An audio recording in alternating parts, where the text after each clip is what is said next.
Maka dia wajib satu majelis akad. Makanya tidak boleh kalau bersirkah dengan pemodal 3 orang, oke? Dengan pemodal pertama sirkahnya itu hari Senin, pemodal kedua hari Selasa, pemodal ketiga hari Rabu, itu tidak sah. Ya. Terus hikmahnya apa? Kalau majelis Webex itu bisa berarti? Apa? Majelis Webex. Webex itu apa?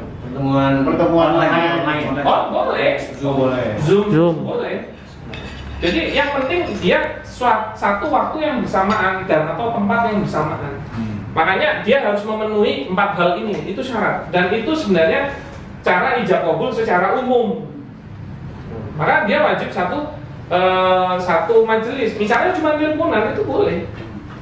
Tapi ingat, jangan sampai mati teleponnya. Kalau mati dan belum selesai ijab kabulnya harus diulangi. Intinya dia satu waktu yang bersamaan. Oke. Nah, maka harus satu majelis akad. Nah, salah satu kesalahan crowdfunding, ya, terutama yang konvensional. Jadi gini ya, Anda itu jangan memahami bahwasanya yang namanya sirkah itu tentang bagi hasil. Salah. Oke. Bagi hasil itu cuma implikasi sirkah.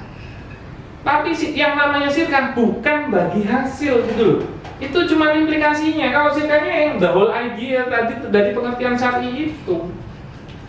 Makanya walaupun dia bilang ini bukan pakai bunga, kita nggak pakai perhitungan persentase atau tidak pakai pinjaman.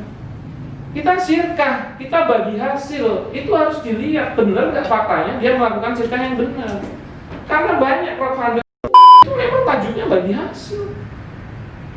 Tapi apakah sudah sesuai syariat? Belum tentu.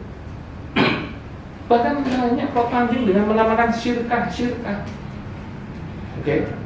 Maka saya jawab kesalahan itu dari ini saja pertanyaannya. Dia mesti nyepreading. Siapa yang berniat ikut masuk ke grup? Masukin ke grup. Kalau sudah siap silahkan transfer gitu kan? Iya kan? Padahal misalnya dia crowdfunding 100 orang, transfernya bisa barengan nggak? Enggak. Terus saya tanya, akadnya kapan? Majelis akadnya kapan? Wong dia buka dalam rentang 1 bulan. Ada yang transfer di depan, di tengah, di belakang. Pertanyaannya, apakah transfer itu dihukumi sebagai akad? Kalau dihukumi sebagai akad, terus akadnya barengan nggak? Enggak. Enggak. Sah nggak? Enggak. Enggak. Clear. Makanya kalau diskusi itu yang komprehensif Pak, dengan dasar keilmuan yang memadai. Kalau cuma baru dengar, baru belajar biasa, mohon maaf ya, maksud saya argumennya nggak kuat gitu loh. Loh saya sudah transfer dan saya sepakat. Oke Anda, pertanyaannya sirkahnya ini jadi satu nggak 100 orang itu? Oh iya jadi satu. Oke, maka harusnya apa? Berangkatlah dalam satu majelis 100 orang itu dong. Sekalipun online gitu ya. Sekalipun online ada solusinya bahkan dengan akad wakalah, tapi memang itu prosedur harus dijalankan. Nggak bisa, misalnya jenengan mewakilkan kepada Mas Bayu untuk berangkat sama saya, tapi saya yang bilang, Mas jenengan mewakili Mas Bayu. Nggak bisa, harusnya Mas Bayu yang bilang sendiri sama jenengan, Mas wakilin saya, gitu. Sah itu ya. Sah, maka nggak boleh yang nunjuk saya padahal yang mau minta diwakili Mas Bayu gitu. Dan mewakili akad nikah itu juga sah. Aduh.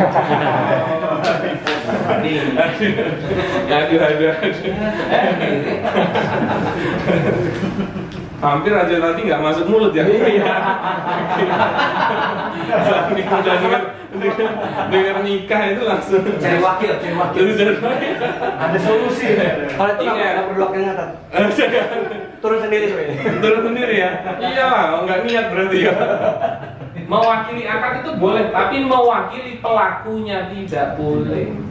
Berarti mewakili akad nikah boleh, tapi mewakili jadi suami enggak boleh. Aduh. Dan pada saat akad nikah, loh kok itu terus yang dibahas ya. Pada saat akad nikah dia harus bilang, saya mewakili si A untuk menikahi Anda. Jangan saya menikahi Anda, dia yang dapat gitu.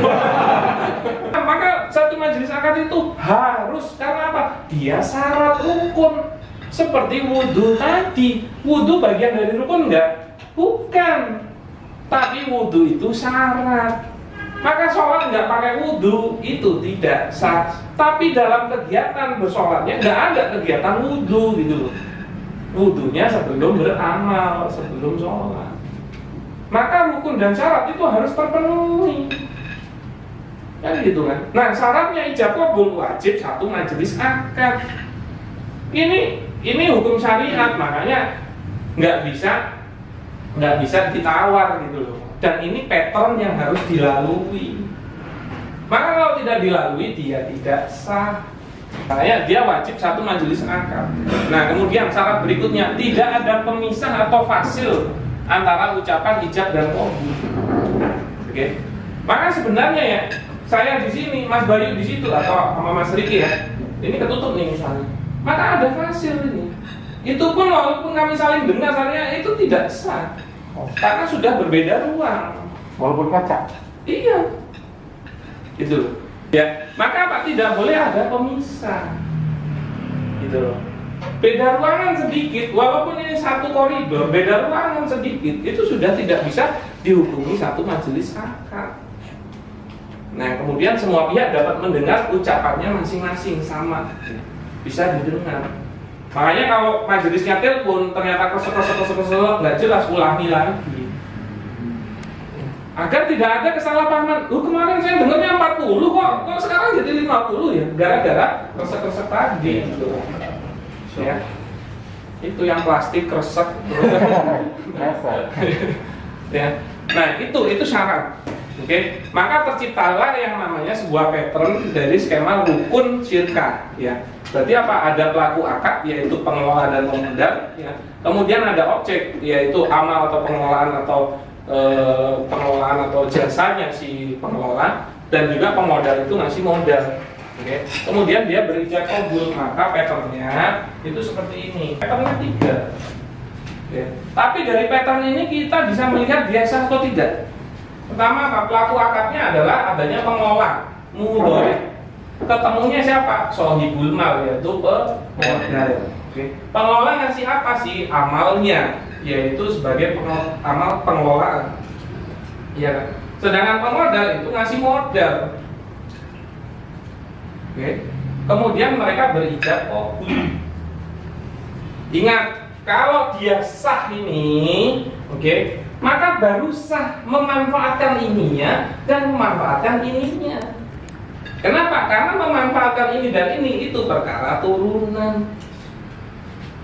Kalau ininya enggak sah, ininya juga kelola atau memanfaatkan ini, itu tidak sah. Begitu juga setelah dikelola dapat untung, dibagi hasil, maka bagi hasilnya tidak sah. Bahkan untuk dia sendiri, karena syirkahnya ini tidak sah, dia mengangkat pegawai pun tidak sah. Gitu loh. Makanya menjadi panjang urusannya gara-gara sebuah syirkah yang tidak sah, turunannya itu langsung nggak sah.